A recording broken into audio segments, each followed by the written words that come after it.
Sabda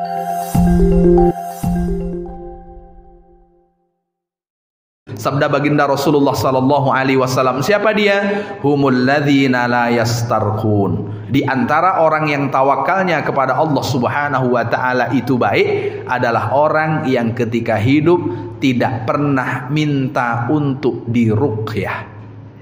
Minta untuk diruqyah. Jadi kalimat minta diruqyah dengan diruqyah itu berbeda.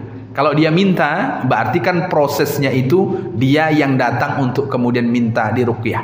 Lalu dalam penjelasan ini para ulama berbeda pendapat. Apakah yang dimaksud ruqyah itu seluruhnya atau kemudian khusus ruqyah yang tidak sesuai dengan syariat? Maka di antara ulama mengatakan yang tak pernah minta diruqyah itu adalah ruqyah yang tidak disyariatkan. Jadi ruqyah itu kan bahasa terjemahannya itu kan jampi-jampi, bahasa terjemahan. Maka jampi-jampi itu ternyata ada yang boleh dan kemudian ada yang tidak. Maka Bapak Ibu, kalau kemudian kita membaca tafsir dari surat Muawwidzatain, dua surat yang di awal surat itu sama-sama diawali dengan kata memohon perlindungan. Qul a'udzu birabbil falaq dengan qul a'udzu birabbin nas. Qul katakanlah a'udzu, aku mohon perlindungan. Maka dua surat ini disebut dengan Muawwidzatain. Rasulullah sallallahu alaihi wasallam dahulu pernah disihir oleh salah satu orang Yahudi namanya Labid al-Asam. Labid al-Asam ini yang menyihir Rasulullah sallallahu alaihi wasallam. Saat Rasulullah sallallahu alaihi wasallam dulu disihir, Rasulullah ini tak bisa menggerakkan badannya. Sampailah kemudian Jibril datang kepada Rasulullah, lalu kemudian Jibril yang membaca jampi-jampi untuk Rasulullah sallallahu alaihi wasallam. Bahasa sekarangnya dikenal dengan diruqyah oleh Jibril. Kalau bahasa orang dulu dijampi-jampi oleh Jibril.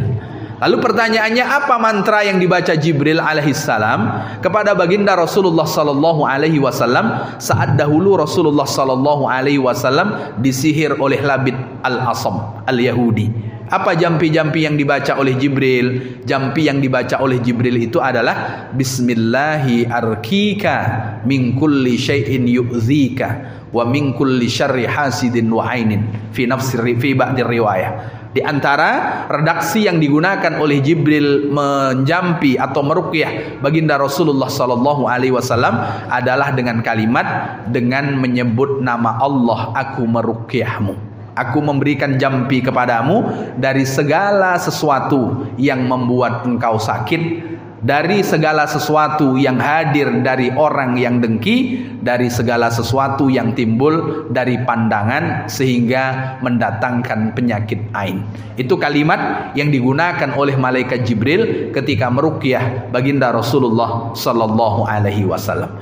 Maka kalau kemudian jampinya itu bagian dari jampi yang diperbolehkan di dalam syariat, jampi yang bukan menyekutukan Allah Subhanahu wa taala, berarti orang yang bersangkutan tidak tergolong bagian dari orang yang tidak bertawakal. Yang tidak bertawakal itu apa? Ketika dia tidak menyerahkan apa yang ada pada dirinya kepada Allah Subhanahu wa taala, mohon maaf, sehingga dia hanya percaya dengan dukun, dia percaya dengan paranormal, dia percaya dengan apa lagi saudara dukun dan paranormal Bapak Ibu? Apa kira-kira saudaranya? Wah, dibacakan jampi-jampi oleh paranormalnya, lalu kemudian kata paranormal, oh Bapak kena santet. Wah. Jadi Bapak kalau ingin tahu apa yang kemudian ada pada diri Bapak, silahkan datang pekan depan. Jangan lupa bawa ayam warna hitam, lalu kemudian bawa rokok gudang garam kretek, kopi plus gula. Nanti saya akan tunjukkan apa yang ada pada diri Bapak. Lalu dibelahlah kelapa, di dalam kelapa itu lalu kemudian nampak airnya berubah menjadi merah, ada paku, ada lain sebagainya. Padahal kalau kita tengok Rasulullah sallallahu alaihi wasallam itu pernah diruqyah, dan yang meruqyah adalah malaikat Jibril alaihissalam. Dan malaikat Jibril ketika meruqyah Rasulullah itu dengan kalimat sederhana, lalu kemudian malaikat Jibril memberitahu kepada Rasulullah tentang buhul yang digunakan oleh Labid al-Yahudi.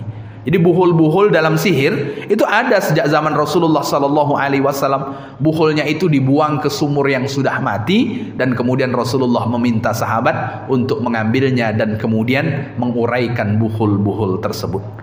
Maka orang yang ketika bertawakal kepada Allah bukan bermakna dia tidak memohon pertolongan. Dia tetap memohon pertolongan kepada Allah Subhanahu wa taala. Kalau ingin menjadi satu di antara 70.000 orang yang Allah masukkan ke dalam surga dengan tanpa hisab, maka bertawakallah kepada Allah. Satu di antaranya berusaha untuk tidak datang ke orang yang meruqyah, yang orang itu meruqyahnya bukan dengan ruqyah atau bukan dengan jampi-jampi yang dilakukan oleh malaikat Jibril alaihissalam. Artinya yang sesuai dengan syariat yang dituntun oleh baginda Rasulullah sallallahu alaihi wasallam.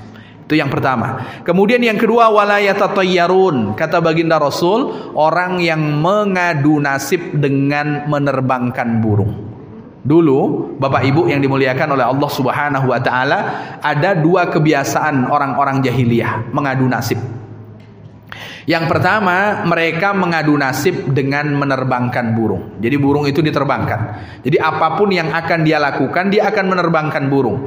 Kalau seandainya dia mau buka ruko lalu kemudian dia ingin jualan soto, apakah dia saat jualan ini berhasil atau tidak? Dia akan terbangkan burung dulu. Wah, kalau burungnya itu terbang arahnya ke depan, tidak belok kanan, tidak belok kiri, ini berarti diberkati nih usahanya. Kenapa?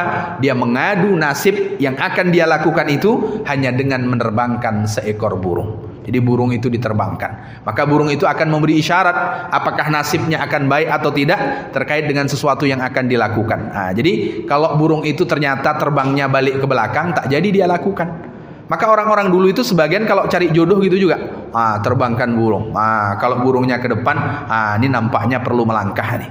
Tapi kalau burungnya ternyata balik ke belakang, maka pasti mengurungkan niat untuk melakukan apa yang sudah ingin dilakukan.